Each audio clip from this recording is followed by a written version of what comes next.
जय माता दी फ्रेंड, मैं ममता आप सभी का बहुत बहुत स्वागत करती हूँ स्टिचिंग बाय ममता में। आज मैं 38 साइड डीप नेक सूट की कटिंग करने वाली हूँ, तो चलिए वीडियो को शुरू करते हैं। मैंने सूट का फोल्ड साइड अपनी तरफ रखा है, खुला साइड इस तरफ है। हमें सूट को अच्छी तरह से आयरन करके बिछाना है।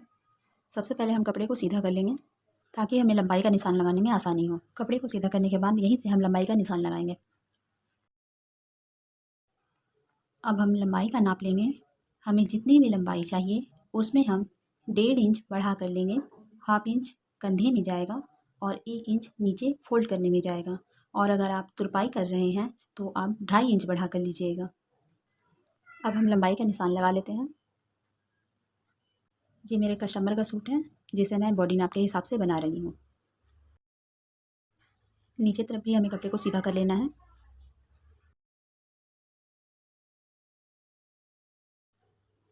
अब हम कंधे का निशान लगाएंगे। कंधा है 15 इंच, उसका आधा होता है 7.5 इंच। क्योंकि ये डीप नेक है इसलिए हम उसमें 1.5 इंच कम करेंगे। हमें कंधा कितना लेना है वो हमारे गले पर निर्भर करता है।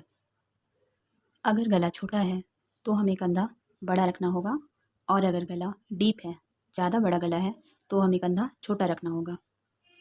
अगर आप बोट नेक बना रहे हैं तो आपका जितना कंधा है उसमें से आप 1 इंच कम कीजिएगा, और अगर आप कॉलर वाला गला बना रहे हैं तो आपको जितना कंधा है उसमें हाफ इंच मार्जिन का ज़्यादा रखना होगा। अब हम आर्मोल की लंबाई का नाप ले लेते हैं। आर्महोल की लंबाई 6 इंच ले लेते हैं। इसे नाप कर बाद में कम या ज़्यादा हम कर लेंगे। इस स्केल को हल्का तिरछा करके निशान उठा लेते हैं। इस निशान को भी सीधा कर लेते हैं। हमने 6 इंच पे आर्महोल की लंबाई का निशान लगाया है। अब हम कमर की लंबाई का निशान लगा लेते हैं। अगर आपकी लंबाई कम है तो 13 इंच पे कमर का निशान लगाइएगा, और अगर आपकी लंबाई ज़्यादा है तो 14 या 14.5 इंच पे कमर का निशान लगाइएगा। मैं सारे निशान अपने कस्टमर के बॉडी नाप के हिसाब से लगा रही हूँ। आप वीडियो को देखें और समझें कि आपको सूट की कटिंग कैसे करनी है। अब हम हिप का निशान लगाएंगे। आप अपने हिसाब से आपको हिप की जितनी लंबाई रखनी है आप रख सकते हैं।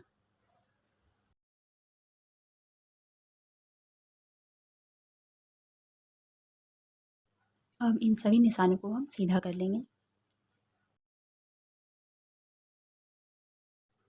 सीने की चौड़ाई का निशान लगाएंगे।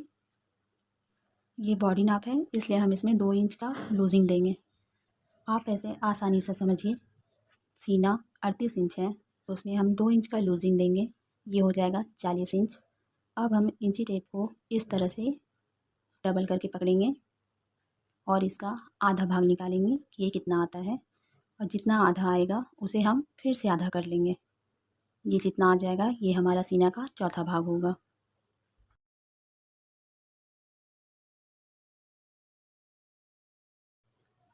कमर में भी हम इसी तरह से समझते हैं। आपके कमर का जो भी नाप हो उसमें 2 इंच बढ़ा लीजिएगा। अगर आपका कमर 32 है तो उसमें 2 इंच बढ़ा लीजिएगा, और अगर 34 है तो भी उसमें 2 इंच बढ़ा लीजिएगा। टेप को इस तरह से पकड़ेंगे और इसे बराबर से मिलाते हुए डबल कर लेंगे। अब इसे एक बार और मोड़ेंगे।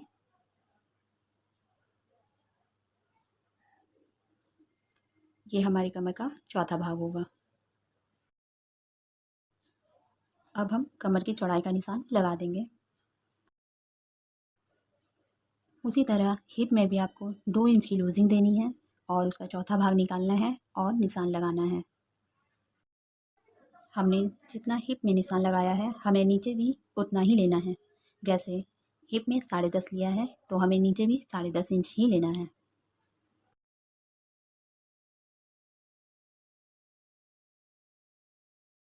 अब हम मार्जिन का निशान लगाएंगे।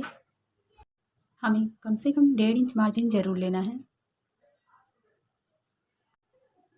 कमर में भी हम 1.5 इंच का मार्जिन लेंगे। हिप में भी हम 1.5 इंच का मार्जिन लेंगे। पर नीचे हमें अगर तुरपाई करनी है तो हम 1.5 इंच का मार्जिन लेंगे, वरना हम 1 इंच का ही मार्जिन लेंगे।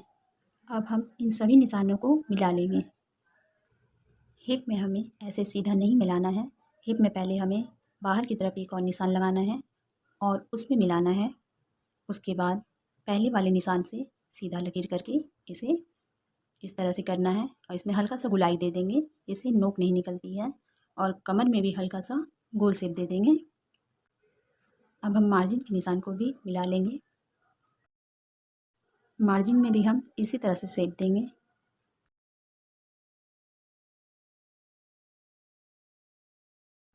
अब नीचे भी इसी तरह से सीधी लकीर खींचकर मिला लेना है।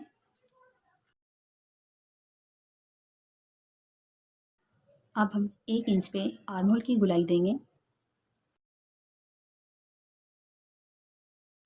फ्रेंच कर्व को इस तरह से रखकर आर्म होल की गुलाई दे देंगे।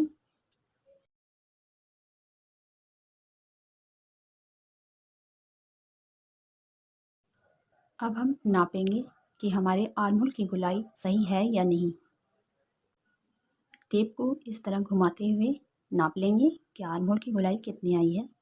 अगर आपकी आर्म होल की गुलाई ज़्यादा या कम आ जाए तो उसे ठीक कैसे करेंगे देखिए। अगर आपके आर्म होल की गुलाई ज़्यादा आ गई हो, आपकी आर्म होल की गुलाई कम हो, तो उसे इस तरह से ऊपर की तरफ कीजिएगा, आपके आर्म होल की गुलाई कम हो जाएगी। और अगर आपको आर्म होल की गुलाई बढ़ानी है तो इसे हल्का सा नीचे की तरफ गोल कर दीजिएगा, आर्म होल की गुलाई बढ़ जाएगी। अब हम कंधे का निशान लगाएंगे। मैं 2.2 इंच कंधा ले रही हूँ। गले की लंबाई 7 इंच है। नीचे से गले की चौड़ाई 3 इंच ले रही हूँ। गले को शेप दे देंगे। मैं अभी गले की कटिंग नहीं कर रही हूँ क्योंकि मैं इसे सिलाई करते वक्त इसमें बकरम लगाऊंगी। अब हम फ्रंट आर्म होल का निशान लगाएंगे। इस निशान से हाफ इंच अंदर की तरफ एक और निशान लगाएंगे और आर्म होल के हाफ इंच अंदर से फ्रंट आर्म होल का निशान देंगे और इसकी कटिंग कर लेंगे। फ्रंट पार्ट की कटिंग हो गई है। अब हम इसे हटाकर बैक पार्ट को अच्छी तरह से बिछा लेंगे और उसके ऊपर फ्रंट पार्ट को अच्छे से रखेंगे, एकदम सही से बराबर से रख के उसके बाद उसकी कटिंग कर लेंगे। हमारे फ्रंट और बैक दोनों पार्ट की कटिंग हो गई है। अब हम सभी निशानों पे छोटे छोटे कट लगा देंगे ताकि सिलाई करते वक्त हमें आसानी हो। हम फ्रंट आर्म होल को भी छाँट देंगे। बैक पार्ट में गले की कटिंग कर लेंगे। जितना हमने फ्रंट पार्ट में गले की चौड़ाई ली थी, हमें चौड़ाई उतनी ही लेनी है और लंबाई हम अपने हिसाब से लेंगे।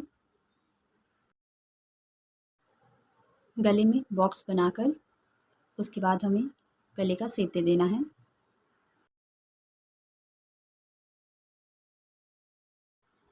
और फिर गले की कटिंग कर लेनी है। अगर आपको कंधे में डोरी नहीं लगानी है तो गले को 1/4 इंच डाउन कर लीजिएगा, इससे कंधा नहीं गिरता है।